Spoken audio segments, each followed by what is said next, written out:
Assalamualaikum warahmatullahi wabarakatuh.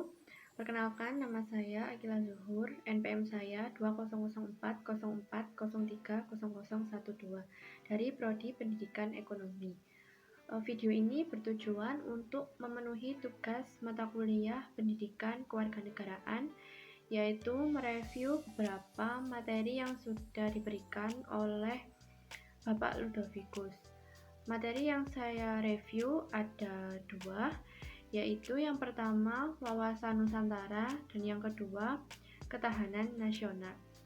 Ya, langsung saja pada review yang pertama, itu wawasan Nusantara.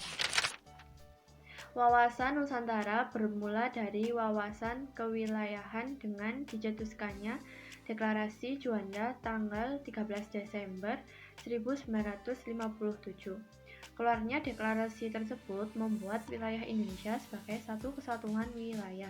Laut bukan lagi pemisah pulau, tetapi laut sebagai penghubung pulau-pulau di Indonesia. Melalui perjuangan di forum internasional, Indonesia akhirnya diterima sebagai negara kepulauan atau archipelago state berdasarkan hasil keputusan Konvensi Perserikatan Bangsa-Bangsa tentang Hukum Laut pada tahun 1982. Nah, kata wawasan Nusantara secara etimologi berasal dari dua kata, yaitu wawasan dan Nusantara.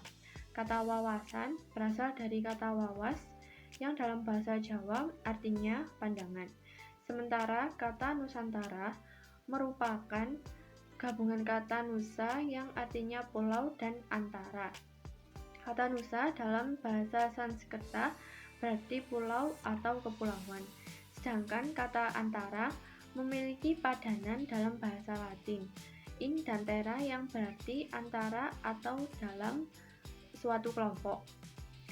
Sehingga penggabungan kata Nusa dan antara menjadi kata Nusantara dapat diartikan sebagai kepulauan yang di antara laut atau bangsa-bangsa yang dihubungkan oleh laut. Sedangkan dalam pengertian terminologis, wawasan Nusantara merupakan pandangan bangsa Indonesia terhadap lingkungan tempat berada, termasuk diri bangsa Indonesia itu sendiri.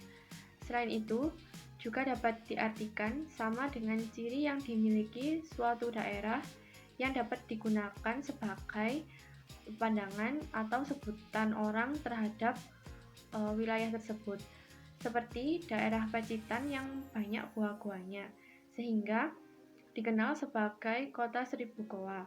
Kota Bogor yang juga dikenal sebagai kota hujan, dan sebagainya.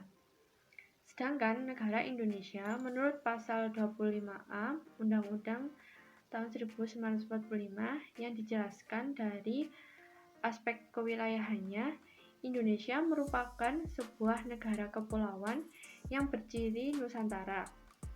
Wawasan Nusantara sebagai konsepsi kewilayahan selanjutnya dikembangkan sebagai konsepsi politik kenegaraan sebagai cara pandang bangsa Indonesia terhadap diri dan lingkungan tempat tinggalnya sebagai satu kesatuan wilayah dan persatuan bangsa. Selanjutnya, esensi dari wawasan Nusantara yaitu kesatuan atau keutuhan wilayah dan persatuan Indonesia, mencakup di dalamnya pandangan akan satu kesatuan politik, ekonomi, sosial budaya, dan pertahanan keamanan.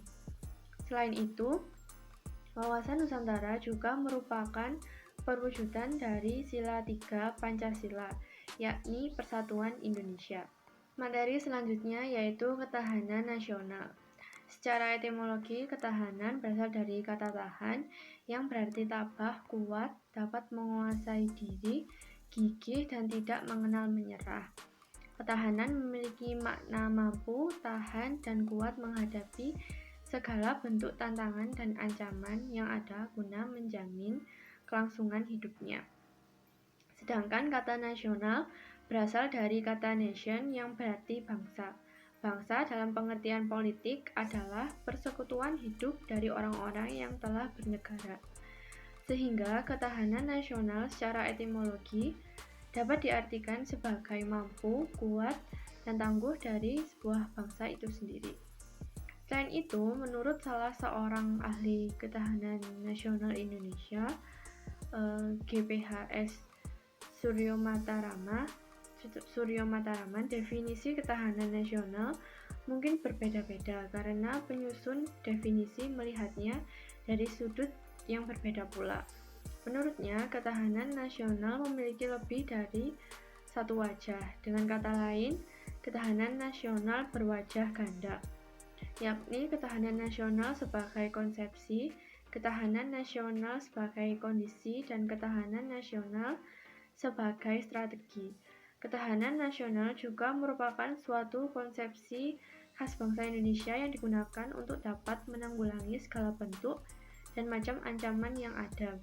Konsepsi ini dibuat dengan menggunakan ajaran Astagatra, sehingga kehidupan nasional ini dipengaruhi oleh dua aspek, yakni aspek alamiah yang berjumlah 3 unsur atau Trigatra, dan aspek sosial yang berjumlah 5 unsur atau Pancagatra. Nah, Trigatra dan Pancagatra ini digabung sehingga menjadi Astagatra, yang berarti 8 aspek atau unsur. Nah, yang termasuk 3 aspek kehidupan alamiah atau Trigatra yaitu yang pertama, gatra letak dan kedudukan geografi, yang kedua, gatra keadaan dan kekayaan alam, dan yang ketiga, gatra keadaan dan kemampuan penduduk. Selanjutnya, yang termasuk 5 aspek kehidupan sosial atau Pancagatra, yaitu yang pertama, gatra ideologi, yang kedua, gatra politik, yang ketiga, gatra ekonomi, yang keempat, gatra sosial budaya, dan yang kelima, gatra pertahanan dan keamanan.